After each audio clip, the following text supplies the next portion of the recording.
के प्राइस पे आपसे टारगेट और स्टॉप लॉस मांग रहे हैं। देखिए मेरे को ब्लू स्टोन लगता तो अच्छा है क्योंकि आईपीओ हाई जो था 707 रुपए 80 पैसे उसके ऊपर टिक रहा है स्टॉक और बहुत कम वॉल्यूम के साथ मतलब जब ब्रेकआउट दिया था तब एवरेज वॉल्यूम इसका होता था 1.9 मिलियन का और इसने ब्रेकआउट के दिन 12 मिलियन किया था। अगले दिन 15 मिलियन का शेयर किया था। उसके बाद से 3 दिन चूंकि एवरेज ज्यादा था तो वॉल्यूम ज्यादा दिख रहा है बट अब पिछले 5-6-8 दिन से less than 50% of average volume है और आज के सेशन में तो केवल 17% ऑफ एवरेज वॉल्यूम का ट्रेड हुआ है। तो एकदम लोएस्ट वॉल्यूम पे पुल बैक है 707-80 का। जब तक ये स्टॉक 675 के ऊपर क्लोजिंग बेसिस पे होल्ड कर रहा है आई बिलीव 1000 रुपए बहुत आराम से स्टॉक को हिट कर 40 रुपए है होने के लिए ज्यादा से ज्यादा आपके पास 40 रुपए है पाने के लिए 300 रुपए है। तो मतलब आप पकड़िए 1:7 1:8 का ट्रेड हो गया ये ट्रेड करना चाहिए 675 के stop loss closing basis stop loss से अगर लेते हैं तो 1000 रुपए का टारगेट मिल सकता है। 10,700 करोड़ का मार्केट कैप है केवल 37% का फ्री फ्लोट यानी 3700 करोड़ का फ्री फ्लोट है तो 1000 रुपए जाने में इसको बहुत ज्यादा दिक्कत नहीं होगी। ओके अगला सवाल जो है वो अभय का है। वो पूछते हैं कैनरा बैंक के बारे में। 500 शेयर है 98 के भाव पे और बॉम्बे स्टॉक एक्सचेंज के 24 शेयर्स हैं 245 के भाव पे 2451 के भाव के रेट पे। प्लीज बताइए क्या करना चाहिए। देखिए बीएससी तो जा रहा है 2738 रुपए। बीएससी में अच्छी खासी तेजी है। कैन बैंक में ऑलमोस्ट तेजी कंप्लीट लग रही है। मैं वीकली चार्ट पे वेट कर रहा हूँ प्रोबेबली यहाँ पे साइडवेज रह के अगर मूविंग एवरेज कैचअप करता है तो फिर नेक्स्ट राउंड तेजी डेवलप होगी या गिव अप कर देगा। और जो फैमिली पोर्टफोलियो में स्टॉक है उसका 121 रुपए हमने ट्रेलिंग स्टॉप लॉस लगाया है। 121 टूटता है तो हम अपनी लॉन्ग पोजीशन से एग्जिट कर लेंगे जो 88 रुपए के आसपास से लगभग हमने लेके रखी है। ओके संचय का सवाल है। वो नैल्को के बारे में पूछते हैं। नैल्को पे आपका क्या व्यू है शॉर्ट टर्म के लिए? क्या ये सही समय है इस स्टॉक को बाय करने का? देखिए नैल्को में बहुत बेहतरीन समय है बाई करने का। बड़े स्ट्रक्चर का ब्रेकआउट आया था 172 दिन के कपलैंड पैटर्न का ब्रेकआउट आया था 211 पे। उसके बाद से रैली करके स्टॉक गया 232 पे। वीकली मूविंग एवरेज कैचअप होने के लिए फोर्थ वीक है जहाँ पे साइडवेज है। प्रोबेबली 1-2 हफ्ते और ले सकता है बट इवेंचुअली ये स्टॉक 270 290 और 300 मतलब 270 से 300 की रेंज पकड़ लीजिए इसमें आराम से पहुंच जाएगा। बहुत एग्रेसिव अगर कोई ट्रेडर है इंडेक्स का तो बैंक निफ्टी में एक छोटा सा बाई बना है 15 मिनट पहले लो बना है 58,378 का। तो 58,300 का स्टॉप लॉस पकड़ लीजिए। खोने को 178 रुपए है और पाने को सामने करीब करीब 500-700 रुपए आराम से मिल सकते हैं। एग्रेसिव ट्रेड है। 15 मिनट पहले का जो लो बना है 378 इसके नीचे 60-70 रुपए का अगर कोई बफर देके 58,300 के स्टॉप लॉस से लॉन्ग करता है 59,000 59,500 और इसी तरह गैप अप में फट गया तो 5,500 भी मिल सकता है। ओके तो बीच में ही आपने ट्रेड भी सुझा दिया। चलिए अगला सवाल लेते हैं। पिंटू जी का अगला सवाल है। वो पूछते हैं इंटरग्लोब एविएशन के बारे में। उनके पास 10 शेयर है जो उन्होंने 5,750 के भाव पे खरीदे हैं। 3 साल का व्यू लेके चल रहे हैं। आपसे जानना चाहते हैं क्या करना चाहिए। देखिए 2 चीज है। इंडिगो में पहले 4,600 का ब्रेकआउट आया था ट्रायंगल का 4,600 का ब्रेकआउट आया था ट्रायंगल का जिसका टारगेट एक्सीड करके 6200 का हाई बनाया है। और शायद प्रमोटर सेलिंग थी या जो भी था बड़े सेल ऑफ 21 मिलियन का सेल ऑफ था 312% वीकली पे वॉल्यूम राइज था और कैंडल खुली थी 6,150 पे लो बना था 5,600 पे। बड़ी सेल ऑफ कैंडल थी वीकली चार्ट पे। तो जब तक उसका हाई 6,150 क्रॉस नहीं होता है मैं स्टॉक में कतई बायर नहीं हूँ। और प्रमोटर धीरे धीरे माल छोड़ रहा है। अब उनका आपस में झगड़ा या जो भी है बट प्रमोटर धीरे धीरे माल छोड़ रहा है तो मेरा इंटरेस्ट नहीं है स्टॉक में। मेरे को बहुत हाई लाइकली है कि स्टॉक 5,035 तक नीचे आते हुए दिख रहा है। आपको याद होगा ट्रेंड में भी जब 6200 पे पुल बैक आया था पूरी दुनिया तेजी में आके बैठी थी तब भी मैं बोला था 6270 में माल बेच के चलिए 4,196 आएगा। 4,700 का 600 का लो बना है। तो उसी टाइप की स्ट्रॉन्ग गट फील है मेरी इंडिगो में कि ये स्टॉक आपको 5,035 में मिलेगा। तो जिसके पास है निकल जाना बहुत बेहतर है। एक बार ट्रेंड का चार्ट लगा लीजिए और 2 ईयर या 3 ईयर कर लेंगे तो ट्रेंड पे दिख जाएगा आपको। या YTD भी लगा लेंगे तो भी चल जाएगा। ट्रेंड TRENT ट्रेंड लगा के YTD का चार्ट लगाएंगे तो भी दिखेगा कि 3 जुलाई को लास्ट पुल बैक इसने 6200 पे दिया था और बिजनेस अपडेट YTD कर दीजिए इसको, ईयर टिल डेट। और जैसे ही अपडेट आया स्टॉक 10% नीचे खुला और दड़ दड़ाते हुए उसके बाद से नीचे आना स्टार्ट किया है। तो ना ट्रेंड मेरे को अच्छा लग रहा है ना मेरे को इंडिगो अच्छा लग रहा है। ओके, अगला सवाल है हॉरल। स्टैंडर्ड डिस्क्लेमर, बैंक निफ्टी हमने बाय दे दिया है क्लाइंट्स को। ओके, अगला सवाल जो है वो हॉरल कुमार जी का है। वो पूछते हैं कोई बायो एनर्जी का IPO 2 लॉट होल्ड कर रहा हूँ, अब ये कौन सा IPO है, इन्होंने ठीक से नाम नहीं लिखा है। So let's move on to the second question. आपसे रिक्वेस्ट करती हूँ हॉरल जी, प्लीज़ अपना नाम जो है IPO का वो सही सही लिखिएगा। विशेष मुनि त्रिपाठी जी का सवाल है, मैम 360 वन वाम, बाई प्राइस है 1030, क्वांटिटी है 100, टारगेट क्या होना चाहिए 3 से 6 महीने के लिए? देखिए इनका पहले वाला सवाल होना चाहिए ट्रॉल्ट बायो एनर्जी का IPO। अच्छा। 550 में लिस्ट हुआ था, 540 550 में, वहां से कंटिन्यूअस सेलिंग है। मेरे को तो बिल्कुल नहीं अच्छा लग रहा है। 490 अगर निकला तो बाउंस बैक बनेगा। अभी जिस हिसाब से चल रहा है वीकनेस है, अगर आपको IPO लगा है तो निकल जाना ज्यादा बेटर है। और जिस हिसाब से लिस्टिंग के पहले दिन सेल ऑफ था, आपको पहले दिन निकल जाना चाहिए था। 361 में ब्रेकआउट आया है बॉक्स का, नीचे लो था 998, ऊपर 1108 पे ब्रेकआउट आया है। Target probably all time high बनता है बट 1230 पे एक बड़ा रेजिस्टेंस है, तो 1230 के आसपास दोबारा सवाल पूछ लीजिएगा। ये जितने भी स्टॉक मार्केट रिलेटेड स्टॉक्स हैं सब में तेजी आ रही है, सब में सबसे तेज BSE लग रहा है, तो मैं केवल उसी पे दाव खेलूंगा। अगर दूसरे नंबर पे आना है तो एंजल 1 में थोड़ा सा ठीक लग रहा है, नियर ब्रेकआउट लेवल है। तो इन दो के अलावा फिर मैं बहुत किसी स्टॉक में ज्यादा हाथ नहीं मारूंगा। बताइए। अगला सवाल जो है उन्होंने नाम नहीं लिखा। वो बोलते हैं अंशुल सर के चलते मेरे पोर्टफोलियो का लॉस कवर हुआ है, thank you very much Anshul sir, please suggest. अब ब्लू स्टोन का तो हम बात कर चुके हैं, 726 का स्तर है इनके पास, और TI eight 477। Tilak Nagar industry, yes. देखिए तिलक नगर इंडस्ट्री में तो अच्छा लग रहा है, बल्कि लगभग सारे लिकर स्टॉक्स अच्छे लग रहे हैं। TI जब तक 480 के ऊपर होल्ड कर रहा है, प्रोबेबली 550 रुपए तो आराम से दिखाई देगा। वीकली चार्ट पे पूरा करेक्शन 3 हफ्ते में 53% चला था, उसके बाद से 1 2 3 4 5 6 7 8 9 10 11 12 हफ्ते हो गए कंसोलिडेशन के और ब्रेकआउट है। तो प्रोबेबली अगर ये स्टॉक चला तो आपका आराम से 550 तो बेयर मिनिमम टारगेट होगा, ओवरऑल 600 रुपए तक जा सकता है। ओके, निष्ठा जी का सवाल है, वो पूछते हैं एशियन पेंट्स के बारे में। एशियन पेंट्स उनके पास है 2411 का बाय प्राइस, CDSL उनके पास है 1411 का, और टाइटन है 3450। Please suggest target for 3 months. 3 महीने के लिए इन तीनों ही स्टॉक्स पे क्या करना चाहिए, CDSL, टाइटन और एशियन पेंट्स? देखिए टाइटन में तो 3 महीने के लिए मैं कुछ भी सजेस्ट नहीं कर पाऊंगा। टाइटन अपनी ही रफ्तार से आराम से 4200 रुपए चला जाएगा। ऑल टाइम हाई 3862 के बाद थोड़ी सी प्रॉफिट बुकिंग या करेक्शन देखने के लिए मिल सकता है मूविंग एवरेज कैचअप के लिए।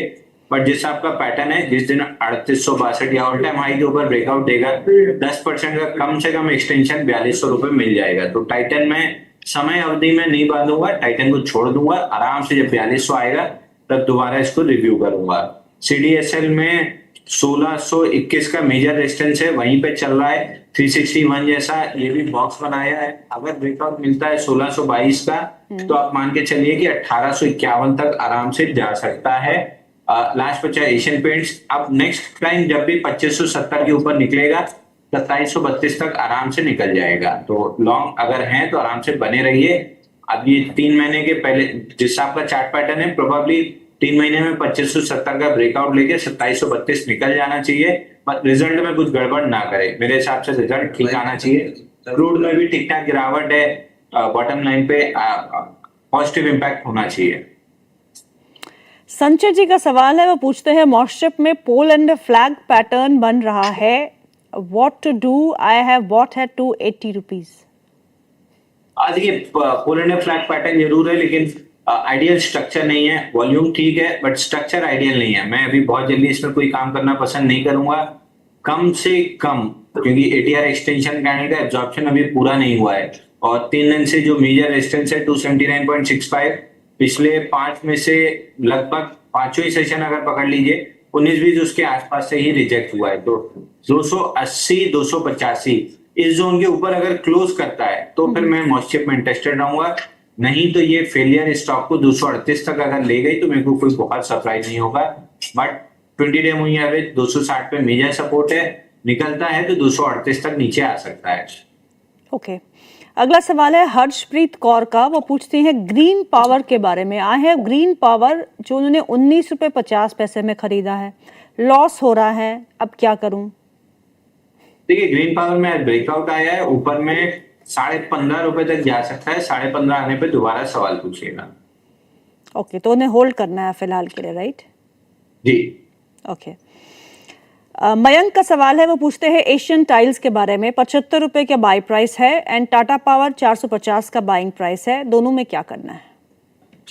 लो टू हाई, और उसके बाद से 17 हफ्ते हो गए कंसोलिडेशन करते हुए, करंट वीक में ओपन लो के साथ चला है, तो ये on the verge of breakout है। जैसे ही वीकली चार्ट पे क्लोजिंग बेसिस पे 65.9, आप 66 रुपए पकड़ लीजिए, 66 के ऊपर क्लोज करता है stock, pole and flag pattern का ब्रेकआउट होगा और टारगेट करीब करीब मान के चलिए कि समवेयर बिटवीन 90-95 का रहेगा। तो ये हमारी एक्टिव वॉच लिस्ट में है। 66 के ऊपर हम इसमें ट्रेड करना स्टार्ट कर देंगे, तो मेरे को बहुत अच्छा लग रहा है ये स्टॉक। दूसरा स्टॉक इनका कौन सा था मतलब? टाटा पावर। टाटा पावर में अगर वही टाटा सन्स वाला लफड़ा अगर नहीं फंसता है तो फिर आराम से 410 का 410 415 का ब्रेकआउट लेके 447 रुपए तक जा सकता है। अगला सवाल है सौरभ का। वो पूछते हैं अर्बन कंपनी के बारे में। अर्बन कंपनी में बाय कर सकते हैं करंट लेवल्स पे? मैं नहीं करूंगा अभी। 161.50 के ऊपर जब तक नहीं टिकता है, बल्कि 168 के ऊपर जब तक नहीं टिकता है मैं अवॉइड करूंगा। हालांकि ये कंपनी मेरे को बहुत पसंद है, इसकी सारी सर्विसेज, लगभग सारी सर्विसेज जो यूज करने लायक मतलब घर में होती हैं, वो सारी सर्विसेज हम यूज करते हैं। परफेक्ट प्रोफेशनलिज्म और जिस तरीके से ये लोग काम, पूरी गुंजाइश है। बट ये है कि ब्रांड वैल्यू का मतलब सर्विस और जो हल्का सा महंगा बेचा है माल, उसको एडजस्ट होने में, डाइजेस्ट होने में थोड़ा सा टाइम लगेगा। कोई भी है, मैं भी हूं तो अपना माल महंगा ही बेचना चाहूंगा। तो अब वो डाइजेशन फेज है, जो डाइजेशन फेज है ये चल रहा है। ये जब कंप्लीट हो गया आईपीओ बेस बनाएगा, मेरा बिल्कुल इंटरेस्ट रहेगा लॉन्ग टर्म के लिए स्टॉक में। ओके, अगला सवाल जो है वो जेनिथ लिखा हुआ है। आई डोंट नो इफ ये उनका नाम है या हैंडल का नाम है। उन्होंने वेल्सपन लिविंग बाय किया है 112 में 1000 क्वांटिटी। कह रहे हैं क्या मैं प्रॉफिट पार्शियल प्रॉफिट बुकिंग करके निकल जाऊं, या फिर आप सजेस्ट करेंगे कि मैं एंटायर प्रॉफिट निकाल लूं एक बार में? देखिए मेरे हिसाब से तो आपको कम से कम 50% प्रॉफिट बुक कर लेना चाहिए, क्योंकि 131 रुपए का हमने टारगेट भी दिया था जो टेस्ट हुआ है। अब 131 रुपए पार करता है तो 142 रुपए कम से कम मिलेगा। वहां पे दोबारा सवाल पूछना है प्रॉफिट बुक करने के पहले। आधी प्रॉफिट बुक करने इसलिए बोल रहा हूँ क्योंकि फूफा जी गुलाटी मारे तो गैप डाउन खुलेगा सीधा 120 के नीचे और आपका प्रॉफिट वाइप आउट हो जाएगा। तो फूफा जी की रिस्क ना लेते हुए आधा बुक कर लीजिए, आधे पे रिस्क लीजिए। आनंद वर्मा का सवाल है। वह पूछते हैं ओला के बारे में। ओला की बोर्ड की बैठक भी है जहां फंड रेजिंग पे वो विचार करेंगे। उसके चलते हुए एक मोमेंटम भी हमने देखा था। 60 रुपीज़ का भाव कब तक आएगा? और बंधन बैंक भी है उनके पास, 190 की बाय है। दोनों ही स्टॉक्स पे आपका नजरिया? देखिए बंधन बैंक तो रेंज में चल रहा है 179 156, प्रोबेबली रेंज ऊपर में टूटनी चाहिए। बट सामने मेरे को आरबीएल बैंक ज्यादा पसंद है। आई वुड सजेस्ट कि अगर स्विच कर सकते हैं तो लगभग 270 में ही कर लेना चाहिए था, लेकिन नहीं भी किया तो अभी कर लीजिए। 319 चल रहा है, डिप पे कहीं 300 305 के आसपास मिल जाए तो आरबीएल बैंक में स्विच कर लीजिएगा। आरबीएल बैंक आराम से नया ऑल टाइम हाई और एक्सटेंशन और सारी चीजें कर लेगा, लगभग 600 से 700 रुपए पहुंच जाएगा। तब तक बंधन बैंक में शायद आपको उतना पैसा ना बने, तो मेरे ख्याल से बंधन बैंक से स्विच कर लेना चाहिए आरबीएल बैंक में। ओला इलेक्ट्रिक मेरे को प्रमोटर बिल्कुल नहीं पसंद है। हालांकि जब तक 48.9 के ऊपर चल रहा है, क्योंकि उसी लेवल से बाउंस बैक भी किया है और अब वापस वीकनेस आ रही, तो 48.9 टूटता है तो एकदम वीकनेस आ जाएगी, फिर नया लो शायद वो 10 रुपए वाले टारगेट फिर से खुल जाएंगे, बट अगर 48.9 का लेवल प्रोटेक्टेड रहता है और स्वीप होता है तो 66.66 का टारगेट मिल सकता है। दैट बीइंग सेड, ना पहले वाली तेजी मैंने प्ले की थी, बता जरूर दी थी कि 48.9 का ब्रेकआउट आया है, 66.66 जा सकता है, फिर दोबारा कोई तेजी बनेगी तो बता दूंगा, बट ओला वो काउंटर है जो मैं ट्रेड करना कभी नहीं पसंद करूंगा। एक सवाल है इटर्नल पे, जानना चाहते हैं कि क्या डिप्स पे इटर्नल को एक्यूमुलेट करना चाहिए? ठीक है, काउंटर को इनको अपनी प्लेटफॉर्म फी ले जाना है 20 से 24 रुपए। 12 रुपए के आसपास आते आते, मतलब 12 रुपए आते आते स्टॉक अच्छा खासा प्रॉफिट देने लगा है और नीचे लगभग 160-70 से बढ़ के 360 रुपए हो गया है। तो प्लेटफॉर्म फी जब तक ये बढ़ाते रहेंगे और वो सस्टेन होती रहेगी तब तक स्टॉक में तेजी रहेगी। बट इटर्नल में भी मेरे को वही दिक्कत आती है कि जब मैं मेनू खोलता हूँ रेस्टोरेंट में जाके अलग रेट मिलते हैं और जोमेटो पे 25-30% महंगे मिलते हैं, तो मेरी ऑर्डर करने की जो मतलब इच्छा शक्ति है वो कम होती है। जैसे ऑफ लेट 4 दिन पहले मेरे को सूप लेना था, तो घर से मुश्किल से 5-7 मिनट की दूरी पे जोमेटो पे 195 का था और रेस्टोरेंट में 140 का था, गाड़ी उठाए 5 मिनट में जाके ले आए। मेट्रो सिटी से आपको इतने डिफरेंस पे ऑर्डर मिल सकता है, बनारस जैसी है छोटी सिटी में नहीं मिलेगा जहाँ 5 मिनट में गाड़ी में उठा के जाके ला सकते हैं। रेस्टोरेंट वाले को फोन कर दिया कि पैक करके रखो, मैं आ रहा हूँ, 15 मिनट में गए जाके ले आए। तो ये चीज जोमेटो अगर नहीं सही करता है तो केवल प्लेटफॉर्म फी की जो बढ़ाते जा रहे हैं उस बेसिस पे स्टॉक में प्रॉफिटेबिलिटी रहेगी, बट इवेंचुअली कभी ना कभी कंज्यूमर स्मार्ट है, रियलाइज कर लेगा इस चीज को, धीरे धीरे करने लगे हैं। तो अगर ये चीज जोमेटो सुधार लेता है तो स्ट्रक्चरल अपट्रेंड हमेशा बना रहेगा इस काउंटर में, कोई खास दिक्कत होनी नहीं चाहिए। बट अगर नहीं करते हैं तो धीरे धीरे ये चीज इनके लिए खराब रहेगी। अच्छा, आखिरी सवाल भी है और वह सवाल मैं भी वही पूछूंगी। वो पूछते हैं, बिस्वाजीत जी पूछ रहे हैं, कोई ऐसे स्टॉक जो आप शॉर्ट टर्म के लिए रेकमेंड करेंगे? देखिए, अभी हमने जी रेकमेंड किया अपने क्लाइंट्स को, क्योंकि जी एकदम अपने स्ट्रक्चर के बॉटम 104.50 के पास से बाउंस बैक दे रहा है, तो जी में हमको लगभग 10% की अपसाइड दिख रही है। इसके अलावा स्विगी लगभग मैं आपको बता के गया था, और 2-3 स्टॉक हैं जिसमें आज जेंसा टेक में प्रॉफिट बुक किया है। ओरिएंट टेक लेते ही फर्स्ट टारगेट भी कंप्लीट हो गया था। एक एरोफ्लेक्स हमने लिया है क्लाइंट्स के लिए, बहुत बड़ा स्टॉप लॉस नहीं है एरोफ्लेक्स में, छोटे स्टॉप लॉस के साथ लिया है, 171-72 में लिया है और स्टॉप लॉस भी छोटा है 169 के आसपास का, तो 173 चल रहा है, 172 में हमने लिया है, 173 का स्टॉप लॉस है, ऊपर में है। तो एरोफ्लेक्स एक स्टॉक है, इसको आप देख सकते हैं। जी पे मेरे को ज्यादा भरोसा है क्योंकि जी मेरे को ऑलमोस्ट 200-225 रुपए जाते हुए दिख रहा है 1.5 साल में, तो मेरा भरोसा ज्यादा जी पे है। बट पहले कौन सा चल जाए कहना मुश्किल है, बट जी में मेरे को बहुत बड़ा अपट्रेंड दिखता है। यहाँ से लगभग गैप छूटा हुआ है 206-228 पे,